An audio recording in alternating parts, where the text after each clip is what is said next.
ఈ బిర్యానీ టేస్ట్ ఎలా ఉంటుందో ఇప్పుడు తినేసి చెప్తా, చూద్దాము. వేరే లెవెల్ అయితే చాలా అంటే చాలా బాగుంది నిజంగానే. టేస్ట్ అయితే చాలా బాగుంది. ఇది మన కేరళ వాళ్ళు చేశారనమాట ఆ బిర్యానీ. పర్లా టేస్ట్ అయితే ఎక్సలెంట్గా ఉంది. ఇది మజ్బూస్ అనమాట, చికెన్ మజ్బూస్. చూడండి ఏమేమి ఇచ్చాడు.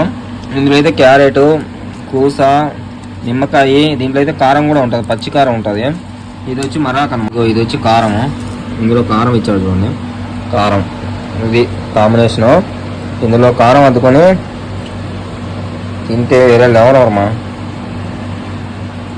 ఈ చికెన్ ముక్కను తీసుకొని ఈ కారంలో ఇటు అద్దుకున్నామంటే టేస్ట్ వేరే లెవెల్ ఉంటుంది. ఈ యాప్ చాలా బాగుంటుంది తింటే.